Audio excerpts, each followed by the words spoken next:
Yo, what up YouTube? I wanted to make a video going over when and why to aim train and why aim training might be bad for you in your current state of the game, or why aim training might be good for you in a current state of the game. And I think the one thing I want to do is compare aim training to weightlifting or going to the gym for a physical sport. Because I believe that if you take somebody brand new to a game, say football, and the guy who works out will be a lot better, a lot quicker than the guy who doesn't work out when they play a new game. And I think that's going to be the same for an actual FPS game. The guy who aim trains will be better right off rip than the guy who doesn't aim train right off rip. But I do think there is a point when aim training will not help you the same way going to the gym won't necessarily help you in getting better at a game at the highest level. At the highest level, knowing the technique, psychology, and understanding the strategy of the game is going to get you a lot farther than, say, being stronger or having better raw aim than a lot of people. And I think it's very clear that when people first start playing a game, no matter if it's a physical sport or an online game, their technique is going to be really poor. If I make a comparison to Valorant, that'd be something like knowing how to peek, crosshair placement, and all that stuff is going to be not very good.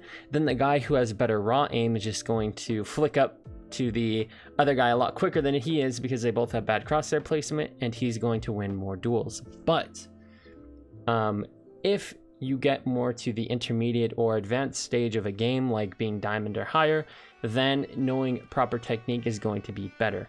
And a good example of this would be having proper crosshair placement.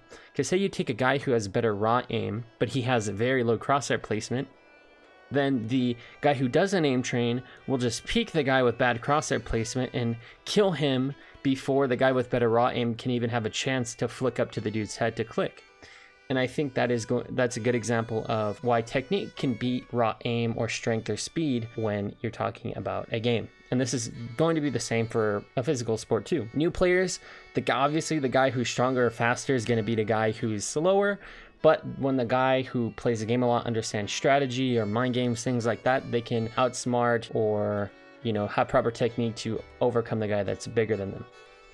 And that's why I believe if you're new, aim train, and if you're an intermediate or advanced player, maybe aim train less. Keep going, kind of like you would if you're a professional athlete. You keep going to the gym, keep aim training, but I spend a lot more time understanding the game.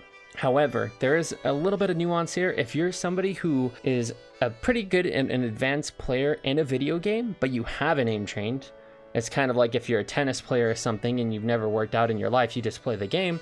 Well, I think you could really benefit a lot from aim training at an advanced stage, a lot more than you would play the game, because you played the game so much that your technique is probably what's carrying you in your gameplay. You're kind of like, if you play Valorant, you're the support game sense type Giga Chad, Cypher, or Sage on the team that is just always at the right place at the right time. He can't win his duels, but he never puts himself in a position where he has to because he plays the game so much. But I think you would really benefit a lot if you started aim training more, and say, for example, you started insta-locking Jet and Reyna in order to get better at your aim duels, and it'll round you out and make you a better player overall. So yeah, that's what I would recommend. If you're somebody who's intermediate to advanced, you should aim train if you haven't. And if you're somebody who's a very avid aim trainer, then you should play the game more when you get to the intermediate stage in order to understand the ins and outs of the game, and that way you can become an overall better player. But anyways, guys, thank you so much for watching. I'm out.